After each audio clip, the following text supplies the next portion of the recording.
மற்ற மாவட்டங்களிலும் மழையின் அளவு வழக்கத்தை விட அதிகமான வகையில் முடிந்திருக்கிறது. இந்த புயல் தொடங்குவதற்கு முன்பே அரசின் சார்பில் முன்னெச்சரிக்கை நடவடிக்கை எடுப்பதற்காக பல்வேறு ஆய்வுக் கூட்டங்களை தொடர்ந்து நடத்தி உரிய நடவடிக்கையை முன்கூட்டியே மேற்கொண்டது என்பது உங்களுக்கெல்லாம் நன்றாக தெரியும்.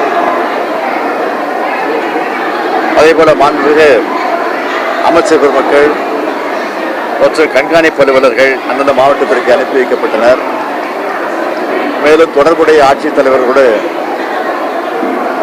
நாங்கள் தொடர்பு கொண்டு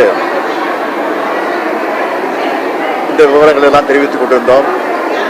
அதேபோல் காணொலி மூலமாகவும் அவர்கள் தொடர்பு கொண்டு ஆய்வுக் கூட்டங்களை தொடர்ந்து நடத்தி அறிவுரைகள் ஆலோசனைகள் வழங்கப்பட்டிருக்கிறது. அது மட்டுமல்லாமல் பாதிக்கப்பட்ட மாவட்டங்களில் பாதுகாப்பு மற்றும் மீட்பு பணிகளை மேற்கொள்வதற்காக மீட்பு பணி குழுவினர் அனுப்பி வைக்கப்பட்டிருக்கிறார்கள். குறிப்பாக விழுப்புரம் மாவட்டத்திற்கு சுமார் 407 வீரர்களை உள்ளடக்கிய 7 தேசிய பேரிடர் மேலாண்மை குழுக்களும் 8 மாநில பேரிடர் மேலாண்மை குழுக்களும் என மொத்தம் 15 குழுக்களும், கடலூர் மாவட்டத்திற்கு 56 வீரர்களை கொண்ட 2 குழுக்களும், திருவண்ணாமலை மாவட்டத்திற்கு 30 வீரர்களை கொண்ட ஒரு குழுவும் ஆக மொத்தம் 3 மாவட்டங்களுக்கும் 493 மீட்பு குழு வீரர்கள் 18 குழுக்களாக அனுப்பி வைக்கப்பட்டனர். மீட்பு பணி குழுவினரோடு மாநில தீயணைப்பு மற்றும் மீட்பு பணித்துறையை சார்ந்த வீரர்களும் மீட்பு பணியில் ஈடுபடுத்தப்பட்டனர். குறிப்பாக விழுப்புரம் மாவட்டத்தில் 180, கடலூர் மாவட்டத்தில் 247 மற்றும் திருவண்ணாமலை மாவட்டத்தில் 210 என மொத்தம் 637 தீயணைப்புத்துறை அலுவலர்கள் மற்றும் பணியாளர்கள் மீட்பு பணியில் ஈடுபட்டு வருகின்றனர். புயல் மழையிலிருந்து பாதுகாப்பாக பொதுமக்களை தங்க வைக்க தற்போது 147 நிவாரண மையங்கள் செயல்பட்டு வருகின்றன. அதில் 7876 நபர்கள் தங்க வைக்கப்பட்டிருக்கிறார்கள். அவர்களுக்கு தேவையான குடிநீர் வசதி, உணவு மற்றும் மருத்துவ வசதிகள் தொடர்ந்து செய்யப்பட்டுக் கொண்டிருக்கிறது. விழுப்புரம் மாவட்டம் பெரும் பாதிப்படைந்து மின்சாரம் இன்றி பல பகுதிகள், பல கிராமங்கள், பல பேரூராட்சிகள் எல்லாம் கூட பல சிக்கலை சந்திக்க வேண்டிய சூழ்நிலை ஏற்பட்டிருக்கிறது. அதையும் சரி செய்வதற்கான 900 பேர் அந்த பணிகளை இன்றைக்கு மின்வாரியத்துறையின் சார்பில் ஈடுபட்டிருக்கிறார்கள். தண்ணீர் தேங்கிய இடங்கள் எல்லாம் உடனடியாக மின்சாரம் தர முடியாத ஒரு சூழ்நிலை இருக்கிறது. ஆனால் தண்ணீர் வடிந்த பகுதிகளெல்லாம் உடனுக்குடன் அந்த மின் இணைப்பு வழங்கப்பட்டு அங்கெல்லாம் மின்சாரம் வழங்கப்பட்டிருக்கிறது. தற்போது மழையினுடைய அளவு கடலோர மாவட்டங்களில் குறைந்திருந்தாலும் உள் மாவட்டங்களில் தொடர்ந்து மழை பெய்து வருகிறது.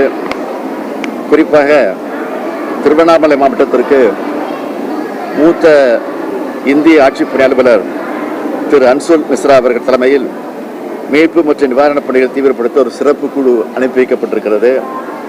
பயிர் சேதங்களை பொறுத்த வரையில் விழுப்புரம், கள்ளக்குறிச்சி, திருவண்ணாமலை ஆகிய மாவட்டங்களில் நெற்பயிர்கள் மூழ்கி இருக்கிறது.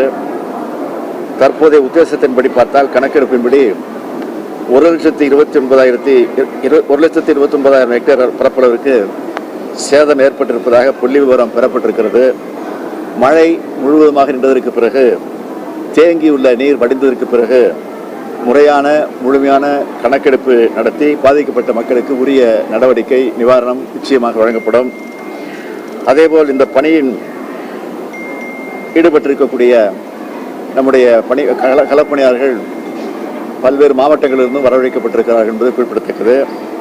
இந்த புயலின் காரணமாக உயிரிழந்த குடும்பங்களுக்கும் சேதமடைந்த வீடுகள் மற்றும் கால்நடைகளுக்கும் உரிய நிவாரணமும் வழங்கப்படுகிறது.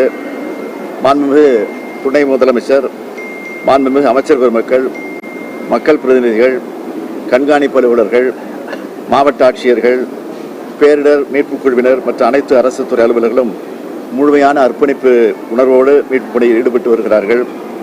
நானும் சென்னையில்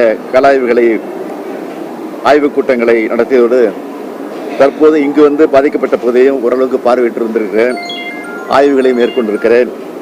வரும் வழியிலே தற்போது கடலூர், தருமபுரி, கிருஷ்ணகிரி, திருவண்ணாமலை மாவட்டங்களுடைய பொறுப்பு அமைச்சர்கள் மற்றும் மாவட்ட ஆட்சித்தலைவர்களோடு ஆலோசனை மேற்கொண்டு அங்குள்ள நிலவரங்களையும் நான் ஓரளவுக்கு கேட்டறிந்திருக்கிறேன்.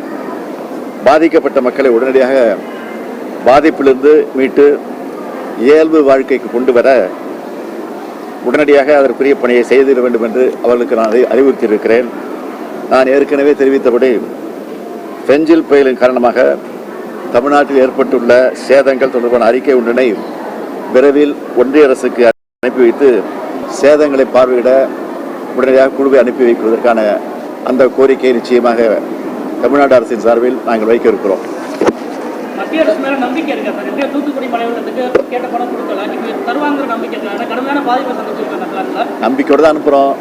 அனுப்பாதான் சூழ்நிலை இருக்குது. அதையும் நாங்கள் எப்படி சமாளிப்போங்கிறது அப்போ நாங்கள் முடிவு பண்ணிப்போம். நாடாளுமன்றத்தில் கூட இன்னைக்கு திமுக எம்பிகள் வந்து பேச விட இல்லையா? புயல் பாதிப்பை பற்றி பேச விட இல்லையா? அலோவ் பண்ணலையா? அப்படிங்கிறப்ப நம்மளோட கோரிக்கை எப்படி மத்திய அரசு ஏற்றுக்கிறோம்? நாங்கள் முறைப்படி எங்களுடைய கடமை எவ்வளோ சேதாரம் ஏற்பட்டிருக்கு, எவ்வளோ நிவாரண பணிகள் ஈடுபட்டிருக்கிறோம் நாங்கள் தெரியும் உங்களுக்கு. அது மக்கள் எவ்வளவுக்கு பாதிக்கப்பட்டிருக்கிறாங்க, விவசாயத்தை பொறுத்த வரைக்கும் எப்படிப்பட்ட சூழ்நிலை ஏற்பட்டிருக்கு, தண்ணீரில் மூழ்கி இருக்குது, அதெல்லாம் கணக்கெடுத்து நிச்சயமாக அனுப்பிச்சி வைப்போம். அது எங்களுடைய கடமை. அது செய்ய வேண்டியது அவங்களுடைய கடமை. ஆனால் செய்ய ஒவ்வொருதையும் அவங்க மறுத்துட்டு தான் இருக்கிறாங்க. இருந்தாலும் அதையும் மீறி நாங்கள் செஞ்சுட்டு தான் இருக்கிறோம். பார்ப்போம். முன்னாள் முதலமைச்சர் எடப்பாடி பழனிசாமி கடுமையான குற்றச்சாட்டுகளை முன்வைக்கிறாரு. நாங்களாம் எங்கள் ஆட்சியில் வந்து உடனடியாக பயிர் நிவாரணம் கொடுத்தோம், எனக்கு வருடத்துக்கு 2 டைம் இழப்பீடு கொடுத்தோம்னு சொல்கிறாரு. இப்போ திமுக அரசு வந்து காலங்காலத்துக்கு அப்படிங்கிற மாதிரி கொடுத்தாரு. அவர் எதிர்க்கட்சி தலைவர் குற்றம் சொல்கிறது தான் அவருடைய கடமை. அதை பற்றி நாங்கள் என்றைக்கும் கவலைப்பட்டதில்லை. இருந்தாலும் நான் சொல்கிறேன், மக்களுக்கு தெளிவாக தெரியும் எந்த ஆட்சியில் மக்களுக்குரிய பணிகள்லாம் சிறப்பாக நடந்துட்டு இருக்குன்னு நல்லா தெரியும். அவ்வளோதான். வேற என்ன? திருவண்ணாமலையில் அந்த மண் சரிவு காரணமாக ஒரு 3 வீட்டில் வந்து ஒரு 7 பேர் சிக்கியிருக்கதா ஒரு தகவல் இருக்கு. மீட்பு பணிகள் அங்கே நடந்துகிட்டு இருக்கு. மீட் பண்ணி நடந்துட்டு இருக்கேன். கூட அமைச்சர் வேலுகிட்ட பேசி வந்தேன், ஆட்சித்தலைவர்கிட்ட பேசினேன். ஐஐடியிலேருந்து சில பொறியாளர்கள்லாம் வர வச்சு அதுக்கான முயற்சி ஈடுபட்டு இருக்கு, தீவிரமாக ஈடுபட்டிருக்காங்க. விழுப்புரம் மாவட்டத்திலே பல்வேறு கிராமங்கள் தண்ணிகள் மூழ்கிருக்கு. அவங்களுக்கு அத்தியாவசிய தேவையாக உணவு குடிநீர் தேவைப்படுது. அதை கொண்டு போய் சேர்க்கறதுக்கான உத்தரவு எடுத்திருக்கேன். பெரிய நடவடிக்கை எடுத்திருக்கு. படகுகள் எல்லாம் ஏற்பாடு செய்யப்பட்டிருக்கு. அதன் மூலமாக கொண்டு போய் சேர்த்து 50 சென்டிமீட்டர் மழை பதிவாயிருக்கு. வானிலையோட அறிவிப்பு நமக்கு சரியான முறையில் இருந்துச்சு. ஓரளவுக்கு இருந்திருக்கு. அடுத்த மாவட்டங்களுக்கு ஏதாவது ஆய்வு மேற்கொள்வதற்கான வாய்ப்பு தேவையில்லை. இது அங்கெல்லாம் வந்து மழை பெய்ஞ்சிருக்கிறதால பாதிப்பு அதிகம் கிடையாது. விழுப்புரம், கடலூர், அதே மாதிரி சென்னை ஒட்டி இருக்கக்கூடிய சில பகுதிகள்லாம் பாதிப்பு இருக்குது. இப்போ கிருஷ்ணகிரியிலையும் தருமபுரியிலையும் கடுமையான மழை பெய்ஞ்சிருக்குன்னு செய்தி வந்துச்சு. உடனடியாக துணை முதலமைச்சருக்கு டெலிஃபோன் பண்ணி அவரை உடனடியாக போக சொல்லியிருக்கிறோம். அது மட்டும் இல்லாமல் அங்கே இருக்கக்கூடிய பொறுப்பு அமைச்சர்கள், அந்த மாவட்டத்தை பக்கத்தில் இருக்கக்கூடிய மாவட்ட அமைச்சர்களையும் உடனடியாக போய் நான் பார்க்க சொல்லியிருக்கோம்.